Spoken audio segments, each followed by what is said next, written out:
Bonjour à tous et bienvenue sur Mobuzz TV. Moi c'est Euzy, on est vendredi, dernier jour de la semaine, et voici votre dose d'infos quotidienne.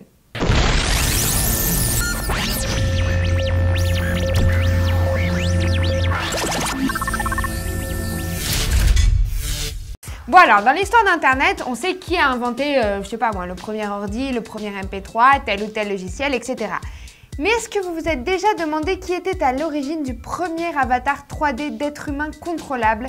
Eh bien apparemment, il s'agit d'un certain Don Matrick, ou tout du moins c'est ce qu'il dit. Et ouais, profitant de l'occasion de la prochaine sortie de la New Box Experience, l'homme dont je vous parle aurait déclaré à l'Official Xbox Magazine que c'est lui qui aurait inventé les avatars avec 4D Sports Boxing, un jeu développé à Vancouver par Unlimited Software en 91. Monsieur Matrick proclame ainsi haut et fort que ce jeu en question montre la première image 3D de visage à allure humaine. Moi je sais pas, moi je suis sûre que ça existait déjà avant 91, non? Et vous? Si vous en avez la preuve, aidez-moi à me rafraîchir la mémoire, j'attends vos commentaires. Et puisqu'on parle de personnages virtuels en 3D, jetez un œil à ce qui suit.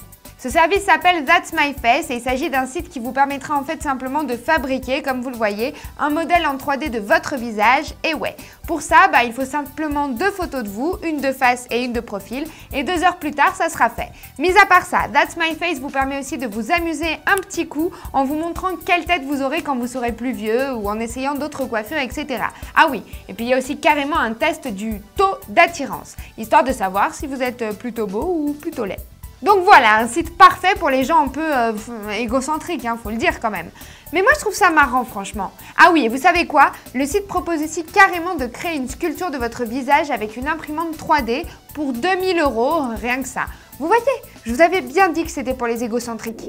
Google continue encore et encore sa conquête du monde et s'attaque cette fois-ci à la grippe. Et ouais. En effet, le super géant du net vient de lancer un nouveau service sanitaire qui a pour but de cartographier la propagation des épidémies de grippe aux States à travers des requêtes formulées sur le web par les internautes.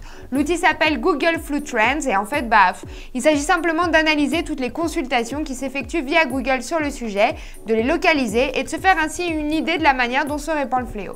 Alors vous me direz que c'est bien beau tout ça, mais que le fait de rechercher de l'info sur la grippe ne veut pas forcément dire qu'on l'a, et je suis plutôt d'accord avec vous. Seulement voilà, Google affirme avoir découvert, je cite, une corrélation étroite entre ces requêtes et le nombre de personnes victimes de symptômes grippaux chaque semaine. Alors ouais, Google Flu Trends n'est encore que très expérimental, mais bon, s'il s'avérait efficace, ce service pourrait être extrêmement utile pour suivre tout un tas d'épidémies. Et puis il faut quand même savoir que la grippe c'est pas rien, vu que 36 000 personnes meurent quand même tous les ans à cause de la maladie aux States et 500 000 dans le monde. Donc espérons que ça marche. Après avoir privé ses militaires américains de YouTube, le Pentagone vient de leur lancer une belle plateforme de partage vidéo rien que pour eux. Non, c'est pas une blague. Le site s'appelle TroopTube et il a été développé avec la société Delft Networks qui est basée dans l'état de Washington et la société de marketing Marion Montgomery. Niveau contenu, ils sont librement accessibles, mais les militaires d'active et de réserve et leurs familles sont les seuls à avoir le droit d'y poster des vidéos. Bon alors pour ceux qui se demanderaient pourquoi est-ce que le Pentagone leur avait interdit YouTube, c'est plutôt simple en fait. L'idée c'est que pour eux, les connexions étaient vulnérables au piratage et ça pouvait compromettre les opérations, en gros quoi. Donc voilà le résultat, un site rien que pour eux, dont je vois vraiment pas l'intérêt personnellement, autant être sincère avec vous. Parlons maintenant un peu publicité. Comme on le sait, les agences de marketing nous dissèquent sans cesse, histoire de voir nos réactions face à leurs produits et de trouver les meilleurs moyens pour nous vendre tout et n'importe quoi. Ils ont ainsi des tonnes de méthodes de com, comme les focus group ou autres blind tests. Mais vous savez quoi? Apparemment ça leur suffit pas. C'est pourquoi les entreprises Nielsen et Neurofocus ont lancé au Japon un service qui analyse, écoutez bien, les ondes cérébrales de clients potentiels pour aider les boîtes à améliorer leur marketing. Flippant, hein? En fait, leur service mesure à quel point une pub précise retient l'attention du consommateur et fait vibrer les cordes émotionnelles des gens ciblés. Donc en gros, au lieu de vous demander si vous avez aimé tel ou tel gâteau au chocolat, ils regardent les graphiques qui montreront vos réactions à la vue de la pub représentant le produit.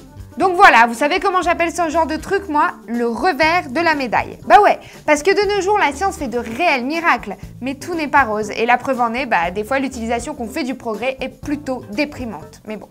Bon voilà, c'est tout pour aujourd'hui. Sur ce, je vous souhaite un super week-end. Je vous fais plein de bisous baveux. Gros bisous, à lundi, ciao.